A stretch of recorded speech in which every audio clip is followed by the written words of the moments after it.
Apa sih Kak tanda-tandanya seseorang itu mengalami FOMO itu tadi Kak? Tadi kata mbaknya ada velocity ya. Ya betul.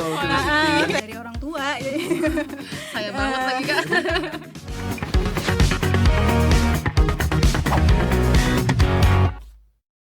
Halo Bes. Jumpa lagi bersama aku Zilva Dan aku Tommy di Best Talk Podcast. Ngobrol yuk Bes.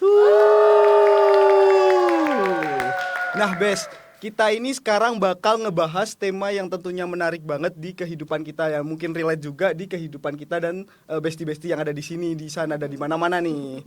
Nah, topik kita ini mengenai FOMO dan juga interaksi di ruang maya. Oke, menarik. Kita ngebahas tema yang sebenarnya relate banget ya, apalagi sama kalangan generasi Z kita sekarang. Betul ya. Betul banget. Di tema kita yang menarik kali ini kita menghadirkan narasumber yang nggak kalah menariknya nih Bes. Siapa tuh Tuh, Tom? Kak Masyita. Oke, kita panggil ya Kak Mai. Kak Mai. Oke, silahkan Kak Mai duduk Oke. dulu. Enjoy ya Kak Mai. Oke Kak Mai, gimana nih kabarnya hari ini? Alhamdulillah baik. Tadi juga aku berangkat dari jauh ya, Dari mana tuh Kak? Oke. Waduh, jauh banget itu dari Bandung. Iya, jadi memang perjalanannya itu macet gitu ya. Jadi kesini juga kena debu. Ini udah nggak bawa parfum lagi nih. Waduh. Iya. Oke Kak, mungkin ini Kak, bestie-bestie kita yang ada di sini, di sana dan di mana-mana penasaran nih sebenarnya kesibukan Kak Mei itu saat ini lagi ngapain gitu Kak? Aku kerja jadi psikolog harian gitu ya. Jadi namanya tenaga harian lepas di Puskesmas Jetis 2 Bantul. Jadi prakteknya itu 2 kali seminggu, hari Rabu dan Sabtu gitu. Jadi selain itu aku juga ada platform psikologi sama teman-teman namanya Visipital. Ini teman-teman bisa nyari ya. Oh gitu boleh ya. banget ya. dicari Ya, tuh dicari di media ya. sosialnya. Visipital gitu. Nah, itu baru itu sih, baru 2 itu. Menarik. Menarik. Kayaknya aku jadi pengen ikutan Kak Mei jadi psikolog deh. Oh, betul banget, biar tahu keseharian psikolog itu sebenarnya ngapain aja nih. Ya, boleh. Menarik banget ya. Nah Kak Mei, tadi kita sudah sempat nyinggung tema kita nih, FOMO dan interaksi di ruang maya gitu. Nah Kak Mei, kita mulai dari yang paling dasar dulu nih. Apalagi tadi Kak Mei sempat menyinggung psikolog gitu, dan kita pengen tahu dari kacamata psikologi, sebenarnya apa sih Kak ruang maya itu gitu Kak? Oke, jadi mungkin teman-teman juga udah tahu ya, udah familiar ya dengan ruang maya itu apa gitu. Jadi ruang maya atau namanya juga ada yang bilang dunia maya gitu ya, atau dunia digital itu segala hal yang berhubungan dengan internet gitu. Jadi nggak cuma medsos aja, jadi medsos itu cuma bagian di dalamnya gitu. Betul. Oke. Oke sih Kak. Berarti kalau misal dilihat dari dunia maya itu sendiri, jika dibandingin dengan di dunia kita secara nyata itu apa Kak perbedaannya gitu Kak? Yang pertama aksesnya tentu beda ya. Yang satu di dunia maya kita biasanya butuh internet, beli paket dulu nih, ya, atau biasanya wifi dari kos gitu ya. Waduh, betul banget. Iya. Betul banget. Terus kalau dunia nyata ya kita ketemu secara fisik kayak gini sekarang. Oh, oke. Ya, itu sih bedanya aksesnya. Terus juga ada kehadiran fisik gitu di sini gitu. Jadi kita bisa lihat nih ekspresi wajahnya, kontak matanya gitu ya. Terus intonasi suaranya gitu. Berarti kalau di ruang maya tuh minim ya Kak kalau kita mengetahui itu ya? Iya, minim sekali. Oke. Nah Kak, kalau dari kacamata psikologi, gimana sih Kak perilaku manusia saat berinteraksi terutama tuh di dunia digital? Nah, ini biasanya juga bisa kita alami ya. Iya, betul Biasanya banget. perilaku manusia itu yang pertama ada tipe orang yang memang pakai anonim ya, maksudnya tanpa nama gitu ya. iya. Nah itu biasanya jadi buat kita bisa lebih berani lagi gitu dalam berkomentar di sosmed gitu ya, di sosial media gitu. Nah terus juga kita makin berani, makin belak-belakan biasanya di sana gitu karena anonim itu gitu, karena nggak tahu gitu itu dari itu siapa gitu ya. Jadi mau dihujat pun ya bodo amat kayak gitu. Iya, betul Iya. banget. Apalagi rame banget ya Tom, Iya. kayak anonim tadi gitu. Mungkin teman-teman kita juga make sebenarnya. Iya, Iya. banyak banget ini kayak apalagi di media sosial kayak misal Twitter itu kan rame banget orang-orang yang pakai anonim gitu Kak. Ya X ya sekarang ya namanya Iya, ya. sih, sekarang jadi X. Oh iya, sekarang udah ganti namanya jadi X sekarang. Iya, betul. Nah, kalau dari ngelihat hal tersebut nih Kak, berarti apa sih Kak perilaku itu yang dapat terpengaruh oleh media-media sosial saat ini gitu Kak? Perilaku yang dapat dipengaruhi oleh media sosial Iya. itu tadi ya, itu anonimitas itu bisa gitu ya, perilakunya yang dipengaruhi oleh media sosial. Terus juga biasanya kita tergantung tipe kepribadiannya ya, gitu nanti mungkin akan dibahas lebih dalam gitu ya. Betul. Nah jadi memang beda tipe kepribadian, beda juga cara komunikasinya, cara berperilakunya gitu di sosial media kayak gitu. Orang yang introvert sama extrovert ya pasti beda kayak betul gitu ya. banget. Ada orang yang memang tim silent reader, ada yang memang tim yang komen terus kayak gitu. Jadi memang selalu join gitu. Kalau kakak nih mungkin tipe yang mana tuh tadi? Iya. Introvert sih aku. Waduh. Terus gimana itu Kak kalau introvert itu dalam di dunia maya itu seperti apa Kak? Biasanya jarang buat status ya, Oh, itu yang paling. iya. Tapi nggak menutup kemungkinan aku juga ada buat statusnya gitu. Maksudnya paling dalam seminggu itu mungkin sekali kayak gitu. Beda banget sama saya kak. Kalau saya sehari bisa 5 kali. Nah, tentu beda ya. Beda. Berarti kak kepribadian kita tuh berpengaruh ya dengan kita berinteraksi di dunia online gitu ya kak. Iya, sangat-sangat berpengaruh ya. Maksudnya ini nggak hanya komunikasi di dunia online, tapi juga komunikasi secara langsung nih, face to face gitu ya. Nah itu juga beda gitu. Orang mbaknya tadi ekstrovert ya? Iya, Nah, semi Extrovert. aku semi introvert kalau gitu ya. Nah aku introvert, biasanya itu orang-orang yang introvert itu hanya sebagai pengamat gitu di media sosialnya. Oke. Gitu, jadi misalkan postingannya cuma 5 gitu, terus sisanya kadang malu gitu ya, kayak dilihat oleh semua orang di dunia ini gitu. Ada perasaan itu gitu dilihat gitu. Nah biasanya kalau orang ekstrovert juga buat story tadi gitu ya, misalnya dikit-dikit ada makanan yang lagi viral ini gitu. Nah itu disatusin kayak gitu ya biasanya. Betul banget. Kayak gitu ya. Nah Kak tadi kan sempat menyinggung tentang makanan viral terus menjadi pengamatan. Nah tersebut kan kayak dari kita sendiri nih, kita kan mengenal istilah yang namanya itu FOMO. Nah sebenarnya apa sih Kak FOMO itu sendiri?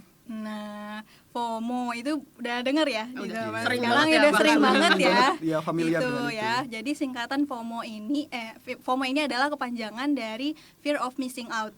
Ya, jadi ketakutan akan ketinggalan momen. Jadi apapun itu, baik itu di dunia maya, baik itu di dunia nyata, itu pokoknya FOMO ini bisa terjadi sama siapa aja tanpa ada batasan usia. Kayak gitu. Wah, menarik.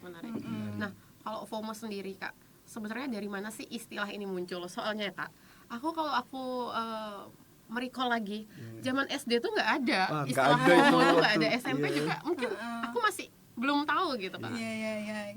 SD, Mbak SD-nya tahun berapa? Wah, berapa ya? 2009 tuh udah masuk 2010 kalau nggak salah. Nah, biasanya itu kita SD juga biasanya nggak ada akses untuk ini ya, ke media sosial ya, Iya, biasanya. betul. Nah itu juga Betul sih. mendukung kalau kita nggak tahu itu apa itu FOMO. Lagi kalau SD kan taunya apa, main kelereng. Iya betul banget Iya, dulu mainnya. main Iya. dulu kalau di zaman aku itu main karet gitu Oh iya, ya. lompat tali gitu ya. Iya, Bener, lompat bener. tali Iya. kayak gitu. Jadi nggak tahu gitu. Jadi memang istilah ini itu dipopulerkan di Indonesia itu di tahun 2000-an.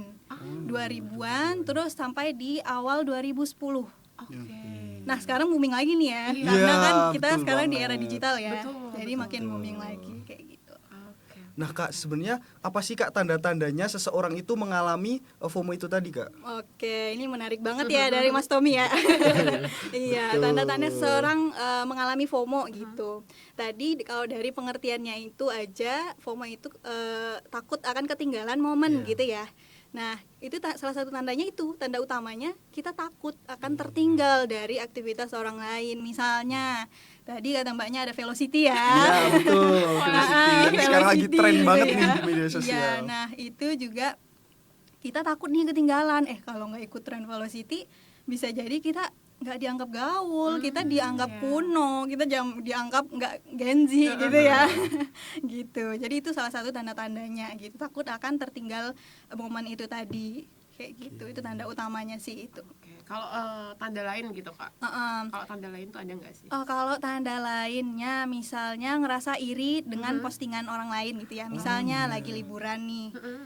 Dia kok udah ke situ, aku belum kemana-mana, aku kok di rumah aja. Oh, Nah iya. itu tuh bisa salah satu tandanya itu merasa iri dengan postingan orang lain. Jadi dampaknya apa? Kita nggak puas sama diri kita sendiri. Gitu. Oke kak, tadi kan kakak sempat menyinggung ternyata FOMO ini nggak cuma di generasi kita gitu ya. Iya. Berarti generasi yang mungkin per hari ini gitu kak, per hari ini yang ikut-ikutan berperilaku FOMO tuh kiranya generasi seperti apa tuh kak? Sebenarnya ini nggak tergantung generasi siapa ya. Oke, menyeluruh Iya. berarti ya, Kak? Jadi memang nggak ada batasan usia gitu di sini. oke. Gitu. Semua orang itu termasuk lansia itu bisa mengalami FOMO. Gitu. Tapi ya beda-beda kasus. Biasanya Gen Z yang paling banyak terkena paparan media sosial ya. Nah itu biasanya yang memang paling tinggi cakupan FOMO-nya, tingkatan FOMO-nya gitu. Kalau misalnya lansia apa? Biasanya iri dengan gaji pensiunan teman sebayanya. Oh iya, betul ternyata. banget. Iya. Iya. Anaknya nggak perhatian, cucunya udah sibuk sama media sosialnya sendiri, sama dunianya sendiri, kayak gitu. Kalau misalnya umur 20-an sampai 30-an gitu ya, nah itu beda lagi fasenya. Ya, jadi fasenya udah karir, jadi iri dengan pencapaian orang lain, dia udah jadi manajer, teman udah nikah. Kita masih di sini-sini aja gitu ya. Jadi memang takut akan ketinggalan momen itu gitu. Oke. Berarti hal tersebut tuh dari penjelasan barusan nih Kak. FOMO kan disesuaikan dengan itu tadi usia tadi. Nah, hal tersebut itu apakah selalu konotasinya itu buruk atau gimana Kak? Nah, enggak. Biasanya kan kita tahu kamu FOMO itu langsung kayak aku ada apa denganku gitu. kayak memang apakah aku perlu ke psikolog atau apa gitu karena aku mengalami FOMO gitu, itu enggak ya gitu. Jadi memang enggak selalu berkonotasi negatif gitu. Jadi memang konotasinya itu positif, itu tergantung cara kita menghadapinya gitu. Cara kita meresponnya. Misalnya nih kita tahu ya tadi udah disebutin ya ciri-cirinya itu apa gitu. Nah, kalau misalnya kita lihat postingan orang lain terus ternyata kita iri, dan dari rasa iri itu kita apa yang kita lakukan gitu, gimana kita mengatasi itu. Misalnya iri, jadi kita misalnya teman liburan tadi ya, kita harus kita juga mau liburan nih karena lihat teman liburan tapi uangnya nggak ada. Nah itu kan konotasinya negatif gitu ya, karena kan nggak sesuai dengan kemampuannya kayak betul, gitu. Nah kalau konotasi positif itu misalnya teman lagi les speaking ya gitu ya, nah itu kita juga ikut biasanya, tapi bukan karena adanya tuntutan dari teman mencapai itu kita harus mencapai hal yang sama kayak gitu, tapi kita memang kayak untuk perkembangan diri gitu, untuk pertumbuhan diri gitu. Oke. Nah kak, tadi kan kita di awal menyinggung ruang maya gitu kak. Nah gimana sih ruang maya itu bisa ngebuat kita FOMO gitu kak? Oke, ini menarik banget ya, karena tadi memang bahasan kita FOMO itu nggak hanya di dunia maya, tapi di dunia nyata. Nah, FOMO ini sering terpicunya itu karena memang lebih besar di dunia nyata, karena sekarang kita hidup di dunia era digital ya, di era digital modern yang udah banyak macam-macam aplikasi gitu ya. Aplikasinya entah apa aja gitu, dan memang ada keharusan untuk harus download nih gitu, harus tahu nih, harus terlibat nih dalam itu gitu. Jadi bagaimana kita hubungan FOMO dengan dunia maya ya tadi ya. Nah itu, jadi aksesnya ke dunia maya ini kan bisa diakses oleh sama siapa aja ya. Betul. Nah jadi memang di situ kita bisa lihat nih, nggak cuma teman-teman kita, tapi juga artis-artis mana dari skala internasional, dari skala global kayak gitu ya. Jadi kita bisa lihat, oh si dia kok udah ini pencapaiannya gitu. Kayak dia udah umurnya sama, misalnya si artis A gitu ya, umurnya sama tapi kok dia udah rumahnya udah bagus, dia udah punya mobil gitu, sedangkan aku masih dapat jajan dari orang tua. Saya banget lagi kak. Itu gitu. Jadi kan memang itu lebih terpicu gitu ya untuk munculnya FOMO ini gitu dari sosial media ini, karena kan aksesnya bisa diterima oleh siapa aja gitu, bisa diakses oleh siapa aja, terus pergantian tren gitu itu cepet banget ya. Betul banget. Gitu. Sedangkan ini bagi yang generasinya udah lebih tua gitu, kalau generasi aku generasi milenial ya namanya ya. Nah itu biasanya aku juga nggak selalu ikut apa yang lagi tren sekarang gitu. Jadi Iya. memang kadang kan muncul di FYP aja gitu ya. Iya. Kayak gitu. Jadi ya paling cepat munculnya FOMO ini di sosial media itu. Oke, berarti dari algoritma media sosialnya sendiri kayak YouTube, Instagram dan lain sebagainya itu bisa memperkuat kita ngerasa FOMO itu ya, Kak? Betul sekali ya, algoritma ya Iya, sekarang dari ya. algoritmanya. Oke, algoritma ya. Iya. Nah, jadi biasanya algoritma ini muncul kalau misalnya postingannya banyak kita like gitu ya. Oh iya. Postingan yang banyak kita like itu menandakan kalau kita tertarik dengan postingan itu. Jadi algoritmanya otomatis akan memunculkan, oh si A ini kayaknya suka deh postingan ini. Misalnya tentang liburan ya, iya. jadi banyak nanti muncul tentang liburan. Betul. Jadi itu gitu biasanya. Kalau algoritma di sosial media saya kayaknya mukbang Kak. Nah. Saya gimana nih Kak? Suka Ya, mukbang mungkin. suka mukbang. Suka makan. Iya, suka makan gitu itu bisa. Oke.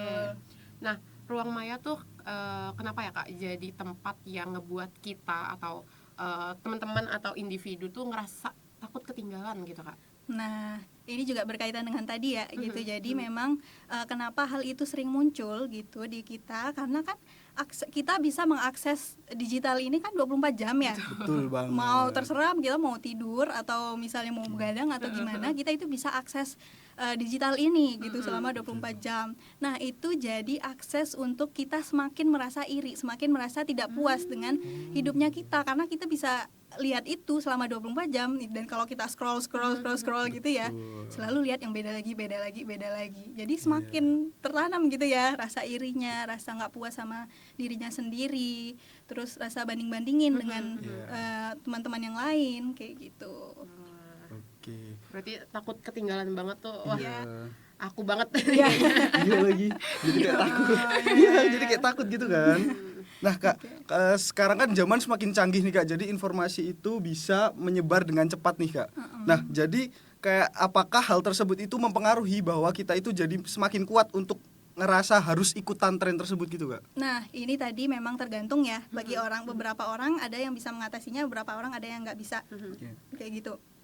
Jadi memang tadi bagi beberapa orang yang nggak bisa mengendalikan FOMO ini, kalau dia udah mengalami, yaitu otomatis akan terbawa arus dunia digital gitu, terbawa arus tren ya. Jadi sekarang ada istilahnya adalah filter bubble. Oh, Filter bubble, gelembung informasi gitu. Nah, di sana semua apalagi di feed kita ya, FYP itu semuanya itu muncul gitu di sana sesuai algoritma tadi. Terus misalkan apa yang sering kita share gitu ya, itu juga nanti masuk ke algoritma kita gitu. Oke. Itu berpengaruh banget ya, saking menakutkan ya sebenarnya. Iya, takut banget nanti Iya. terbawa gitu ya. Terbawa arus digital ya. Iya. Kak, kalau dari kacamata psikologi ya Kak, apa sih yang sebenarnya terjadi saat orang itu kena FOMO gitu Kak? Oke, dari kacamata psikologis ya. Nah, jadi FOMO itu tadi udah ya Waduh, Kakak mau minum dulu boleh? Boleh, Minum Kak, dulu ya. boleh. Aduh, grogi ya. Aduh, grogi. Gitu. Ya silakan Kak. Mungkin kalau kamu mau minum juga boleh atau Jadi nggak enak. Enggak. Oke, jadi ada rasa takut akan tertinggal itu gitu ya. Nah, dari sisi psikologinya takut tertinggal itu karena udah nggak ada kepuasan pada diri sendiri kayak gitu. Jadi ditambah gitu ya pemicunya itu postingan orang lain yang memang terkesan lebih keren, terkesan lebih sempurna, terkesan nggak ada masalah sama sekali gitu ya. Jadi kita semakin iri nih gitu, dalam sisi psikologinya akan memunculkan perasaan ketidakpuasan dalam hidup. Ketidakpuasan dengan diri sendiri gitu. Iya. Padahal orang lain bisa jadi ada yang iri dengan kita ya. Iya, Iya. betul banget. Biasanya ada sih harusnya. Iya, harusnya ada. Iya. Iya. Oke. Nah, Mbak, kalau melihat dari hal tersebut, berarti dampak negatif apa sih, Mbak, yang sering muncul dari perilaku FOMO itu tadi, Mbak? Oke, dampak negatif ya. Karena kita bahasannya banyak di ruang maya, jadi kita fokusnya ke dunia digital ya, dunia maya ya. Betul. Gitu. Dampak negatifnya tadi takut akan tertinggal dari momen-momen orang gitu. Biasanya sekarang disebut dengan highlight ya. Oh iya, gitu. highlight, betul. Jadi kenapa diciptakan highlight? Karena biar orang-orang bisa melihat lagi. Itu akan menimbulkan perilaku yang terus-menerus untuk mengecek gitu atau kompulsif gitu namanya sekarang. Jadi kita secara berulang-ulang kita akan lihat lagi. Nah, itu terus juga ada dari notifikasi. Ya. Si A baru mengupload ini. Iya. Jadi kita penasaran nih ya. Terus kita Langsung cek ngecek. Apa nih gitu. Belum lagi kalau dia crush kita ya gitu. Iya. Nanti itu nanti. Wah, kok belum upload? Si A, oh ini upload apa gitu. Apalagi sekarang kan peraturannya 24 jam ya di story itu 24 jam hilang. Setelah 24 jam ya kita nggak tahu lagi apa momen mereka kemarin gitu. Jadi memang itu akan menarik kita untuk melihat lagi gitu dengan adanya notifikasi tadi. Kayak gitu. Oke. Mbak, sebelum kita jadi Mbak, jadi Kak, jadi Ibu nanti ya. Waduh, iya Jadi lagi. Kakak. Nanti kalau Kakak, pleset-pleset Mbak nggak apa-apa Nggak kali ya, apa-apa. Kak? Iya. Oke, tadi kan sempat menyinggung dampak negatif. Sebelum kita ke dampak positif nih, Kak.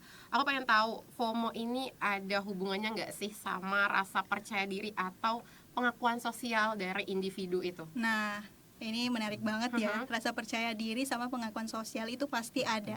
Karena rasa percaya diri ini tadi ya muncul karena kita selalu membandingkan diri kita gitu ya dengan postingan orang lain tadi gitu.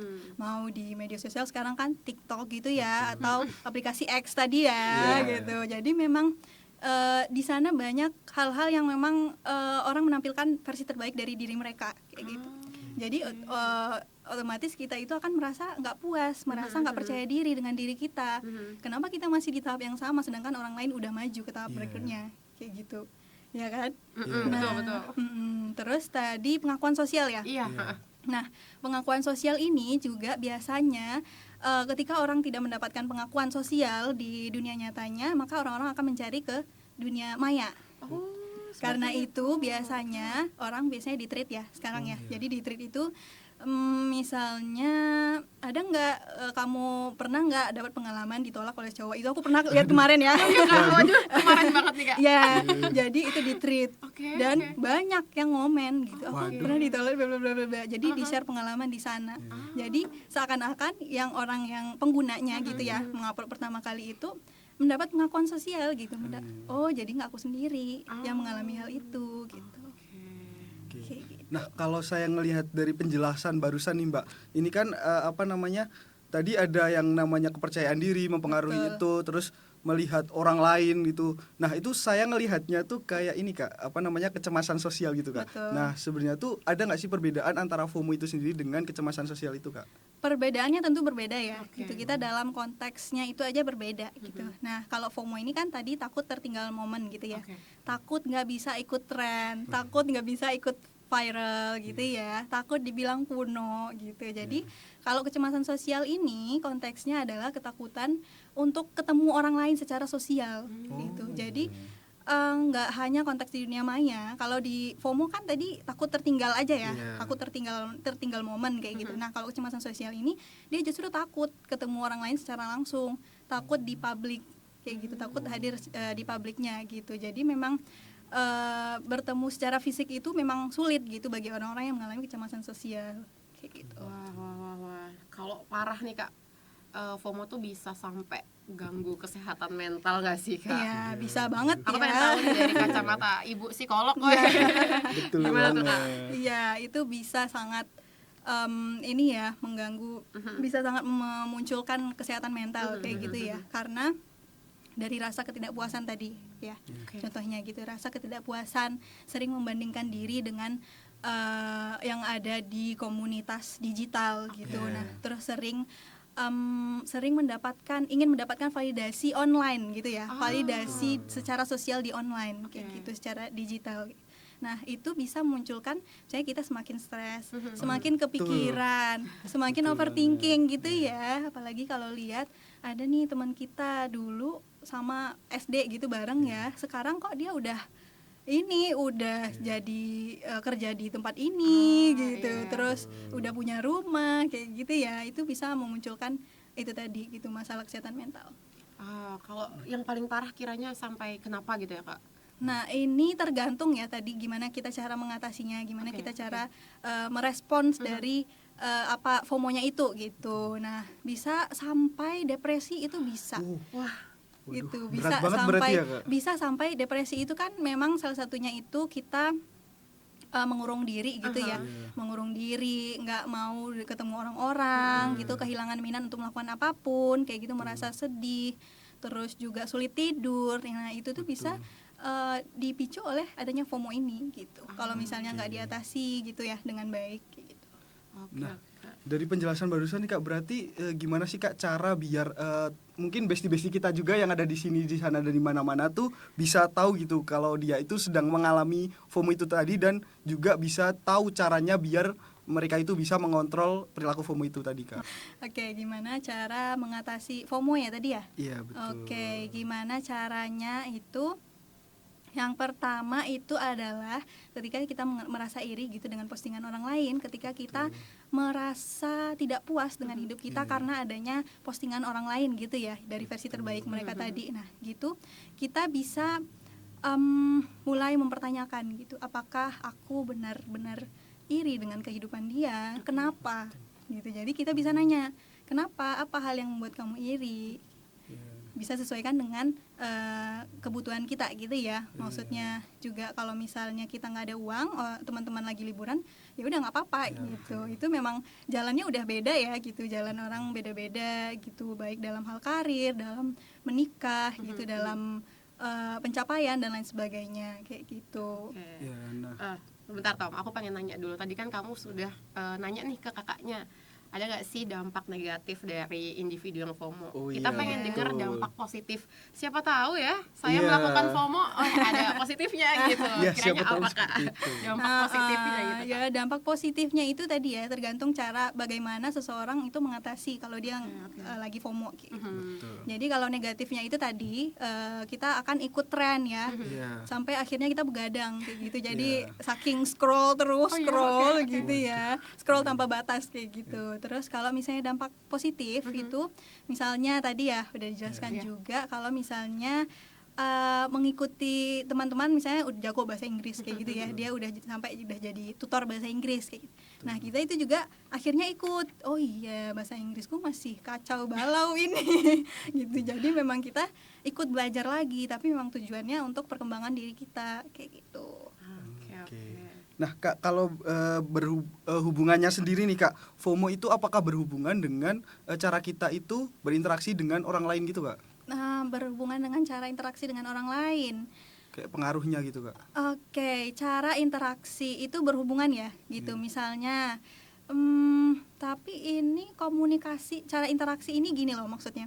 Kalau di dunia nyata kita bisa langsung ngomong gitu iya, ya, betul. gitu. Jadi kayak ngobrolin apa, gosip tentang apa, gitu. Kita bisa lihat ekspresi wajahnya ya, gitu. Bisa lihat bisa kontak mata, gitu. Bisa intonasi bicaranya kita juga bisa tahu kayak gitu. Nah, kalau dari media sosial kita biasanya dari teks gitu ya, atau dari video call pun itu tetap bisa kan lihat ekspresi ya, tapi kan nggak seintens di dunia nyata.